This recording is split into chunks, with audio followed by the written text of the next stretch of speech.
Shalom Yasharala. First and foremost, I want to say all praises, honor, and glory to Yahweh Bahashem Yahweh Shai, Bahashem Racha HaKodash. Double honors to the apostles and elders of the house of David. Salutations to you brothers throughout the four corners of the earth, teaching us truth and righteousness and sincerity.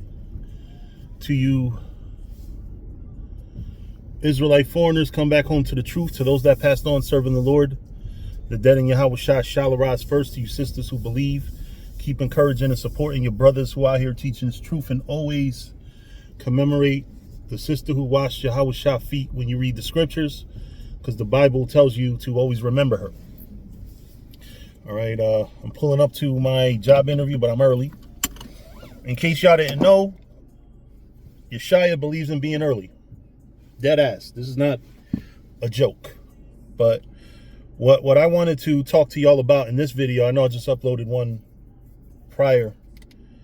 I had to turn down the usher. But what I wanted to talk about in this video, I saw a post about cheating. A friend of mine on social media posted, and you know, this is a deep little dive. She wanted people's opinions, but I felt that if I give my opinion, I'm going to be roasted by the Thought Patrol. Not saying she's a thought, but I'm saying, you know, she's there's always women on social media, on her page, on my page, that just defend women's rights to sleep around and do whatever because men do it.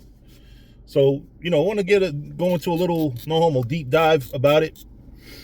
So, bottom line is, God created a world intended to be a certain way. And God created life in ways that we still, in 2026 America or anywhere in the world, don't fully understand.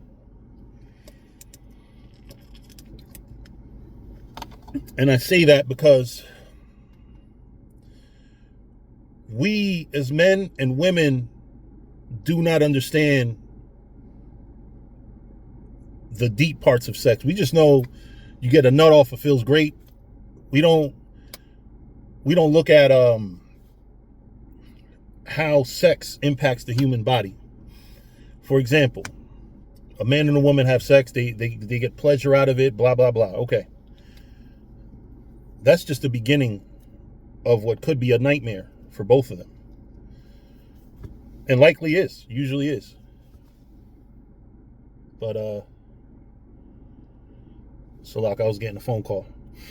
But here's what happens when a man and a woman have sex. A man injects a fluid inside of a woman, and that fluid, what it does, it doesn't just create babies. What it does is it changes her biology, her DNA. She's now, that's why the scriptures say that a woman's desire shall always be to her husband. Because every time that a woman sleeps with a man, whether you use a condom or not, some part of him goes inside of you and drives you crazy. Because it drives you crazy because one man is one thing. Two men starting to drive you crazy. Picture these women with 100 fucking body counts. Three-digit body counts. That their bodies are so confused, not knowing which man to actually be attracted to, which man to desire. Your body knows that you're supposed to desire one man, but since you've had multiple men inside you, how does that affect cheating? Throughout history, this has always been the dynamic. That's why a man has an outward sexual organ, a woman has an inward sexual organ. How does that affect everything? The man plants his seed in multiple women, supposed to get multiple children out of the deal. Children is a good thing when you go back in history, when you go back in life. Having a legacy that's going to be here when you die. That was important to our ancestors. So a man having multiple women. Now, the problem in today's society also is men want all the pleasures of having multiple women, but none of the responsibility. And I'm being honest. A lot of men, we're sitting here looking, yeah, he's getting all this ass, but he's got responsibility to these women now. These women's bodies are molding to be his, on top of whatever other men they're sleeping with. So what's happening is a biological thing is happening, and we're ignoring it because we think, oh, it's just a nut. Just get my nut off. Just fuck this bitch. Whatever misogynistic shit we want to say in today's society. Oh, he fucks a lot of hoes. But we don't look at the deep aspects of it, the biological aspects of it. So that's why these things happen.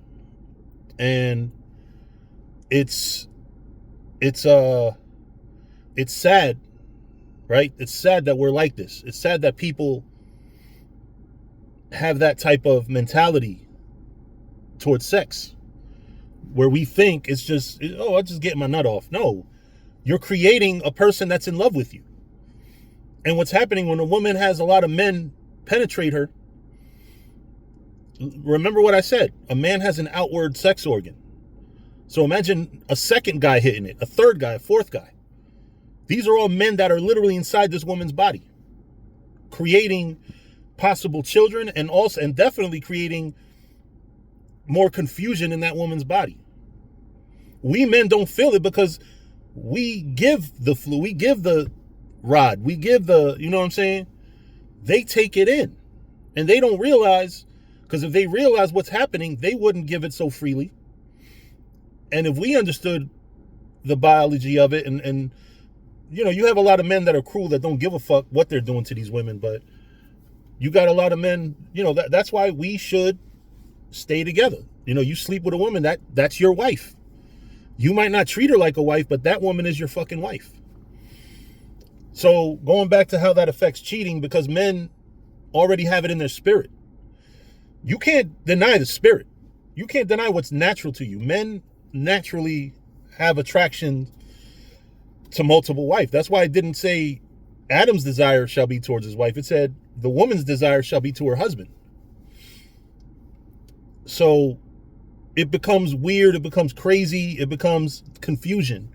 And the Lord is not the author of confusion. So when you understand that dynamic, and you also understand that we're in today's society where things have just changed, especially around the black and brown community. We are acting more childish when it comes down to these things. That's why, we have children with women, we don't take care of our children. What does that do? Our children are a legacy. So not taking care of your own children is a real fuck up. And then not taking care of the woman that you knocked up or that you smashed. And then you also have the dynamic of, you have so many different things. You have gold diggers, you have bitches that deal with niggas for money. How does that play into the fact? Now you got a man that wants to do right by a woman, but then he starts, perfect example, this chick I used to talk to just a few months ago named Ebony. Ebony started getting a little too, not even knowing me a whole week, already started telling me a lot of her problems, and then started, trying to get money out of me different ways. Didn't even know the bitch a week. So, yeah. So you have gold diggers. Gold diggers are, and then those same gold diggers go on social media and say, oh, men are afraid of being used for money they don't have. Things like that. They say stupid gold digging shit.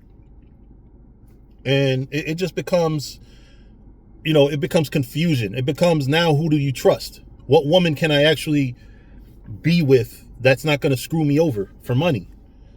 What person can I trust? Like, you know what I'm saying? It's a lot of things that create a dynamic where now we got men, quote unquote, cheating on women. And yes, technically you could say it is cheating, because the arrangement that we have in today's society is one man, one woman. So your wife doesn't know you're smashing a chick on the side. You're cheating on her in a sense. Granted, we can have multiple wives, but are you taking that side chick as a wife? No, you're just smashing. So how's that righteous? Can that side chick go to you when she's in any type of danger or needs help, or needs some money? You got to think about it.